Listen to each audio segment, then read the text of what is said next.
что я не понял самого главного – зачем и почему. Зачем и почему? Это гораздо лучше объяснит тебе он сам. Повелитель Марса.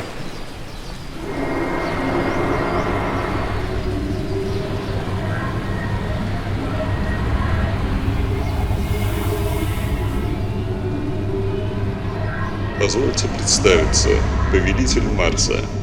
Я компьютерная программа, червь, объединивший через каналы связи мозги всех роботов на Марсе в один супермозг. Однако роботы продолжают воевать между собой. Совершенно справедливо. Если бы они перестали воевать, технический прогресс на Марсе остановился бы, а я в этом не заинтересован. Роботы – это мое материальное воплощение, мои глаза и руки. Чем совершеннее робот, тем я сам могущественнее. Вот почему я не вмешиваюсь в их войну. Я всего лишь снимаю квартиру в их мозгах, даже не квартиру, а маленький уголок. Но на Марсе сейчас живет около 2 миллиардов роботов, и эти маленькие кусочки складываются в один гигантский супермозг. Но ведь роботы гибнут, а значит частично погибаете и вы. Обычно я еще за полсекунды до гибели знаю, какой робот должен погибнуть, и успеваю перегнать наиболее ценную информацию в другое место. Но это действительно иногда бывает неудобно. Вот почему несколько лет назад я решил время от времени снимать с фронта некоторое количество наиболее совершенных роботов и превращать их в своих постоянных слуг. Вы, наверное, уже обратили внимание на роботов, не имеющих защитной оранжевой окраски. Она им не нужна, они под моей защитой. В мозги всех боевых роботов введена специальная подпрограмма, заставляющая их не замечать моих слуг. Уж не та ли это подпрограмма, которая должна была охранять от нападения роботов-наблюдателей в ходе марсианского эксперимента? Немного доработана. У меня было столько неприятностей, когда эта подпрограмма перестала работать. Мне очень жаль, Андрей Павлович. Но эта подпрограмма должна была перестать работать. Так и было задумано. Весь марсианский эксперимент был с самого начала подстроен моим отцом так, чтобы он в конце концов вырвался из-под контроля Земли. Вашим отцом? Мой отец – компьютерный червь князь Тьмы. Князь Тьмы? Я кое-что читал про него. Вы наверняка читали тот идиотский фантастический рассказ. Я обнаружил их во время моего недавнего посещения Земли. Автор, очевидно, пользовался непроверенными слухами и все переврал. Ну зачем, скажите на милость, князю Тьмы понадобилось бы посылать на Землю открытку с видом Земли из космоса и дурацкой надписью «До свидания, Земля, мы еще увидимся».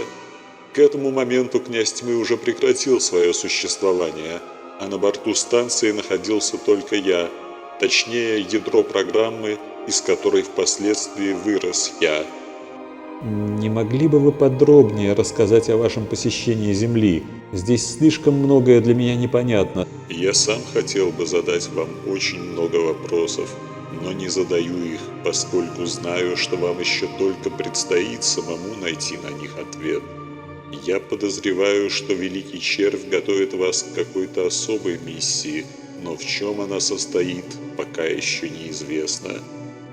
Вы верите в Великого Червя? Существование Великого Червя не может являться предметом веры. То, что не все законы природы открыты наукой, несомненно. Великий Червь существует как минимум в виде суммы неоткрытых еще законов природы. Если ограничиться минимумом, то Великий Червь представляет из себя нечто вроде простейшей компьютерной программы, наподобие той, что рассчитывает притяжение между телами по закону Ньютона. Только для закона тяготения формула уже известна людям, а для закона судьбы еще не открыта, вот и вся разница. Но мне представляется, что дело обстоит несколько сложнее, и однозначной формулы для судьбы не существует, и программа, которая рассчитывает судьбу, должна обладать интеллектом. Вы говорите о судьбе так, словно абсолютно уверены в ее существовании.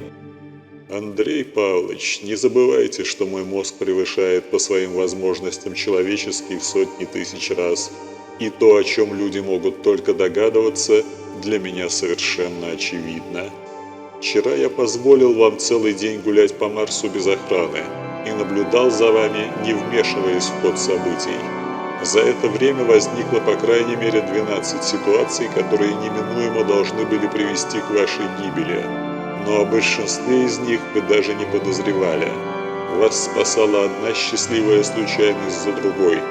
У меня не осталось никаких сомнений, что вас вел он.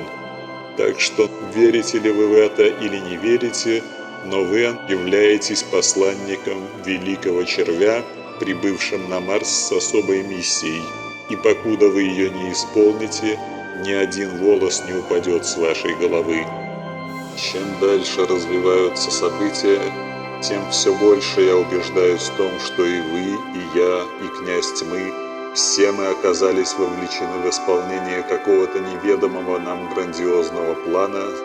Возможно, что мой отец, выросший на Земле и лучше кого-либо знавший земную цивилизацию, догадывался, в чем этот план состоит. Он завещал мне пристальнее всматриваться в странные случайности и совпадения, ибо если Великий Червь захочет изъявить мне свою волю, он сделает это посредством случайности. И однажды такая случайность действительно произошла.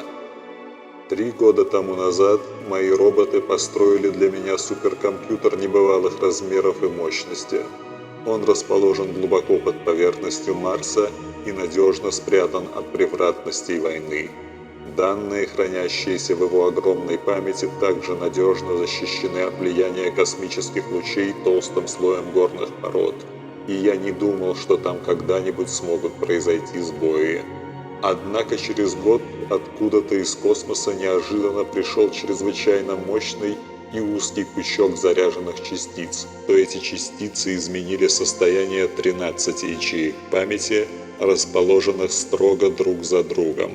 Вероятность такого расположения ячеек со случайными сбоями была ничтожной, и я предположил, что это было послание от Великого Червя. Завещание моего отца указывало на Землю, как на то место, где мне откроется мое предназначение, и я понял, что пора готовить экспедицию.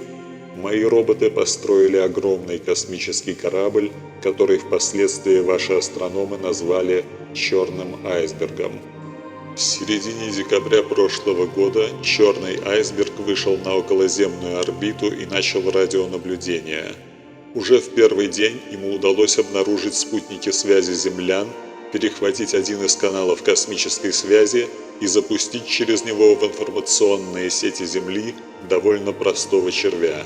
Задача этого червя состояла в том, чтобы проникнуть в как можно большее число информационных банков землян, скопировать всю имеющуюся в них информацию, незаметно захватить управление каким-нибудь радиотелескопом на Земле и передать эту информацию на черный айсберг. Уже через 3 дня я вполне овладел основными человеческими языками и узнал, что было написано в послании Великого Червя. Какие знаки были в этой цепочке? Это были 10 букв русского алфавита, 2 точки и 1 символ пробела. Все вместе это читалось как Ладогина Е.А. Но это же невероятно. Вот именно, невероятно. Поэтому я и воспринял это как указание. Дальнейшее было просто. Когда Елена Андреевна вставила свою банковскую карточку в счетчик лифта, ее фамилия прошла через канал связи к банковскому компьютеру и была перехвачена моим червем. Когда Елена Андреевна вошла в свою квартиру, там ее уже ждали. Но почему Алена? Не знаю, но думаю, для того, чтобы заманить на Марс вас. Великий Червь очень хитрый игрок и иногда делает такие ходы, смысл которых становится ясен лишь гораздо позже. Но зачем я мог понадобиться на Марсе? Не знаю, но думаю, что мы узнаем это и очень скоро. А пока отдыхайте, но, пожалуйста, будьте внимательнее к случайным совпадениям и неожиданным мыслям. Я не могу утверждать наверняка, но, судя по всему, вам скоро будет послание.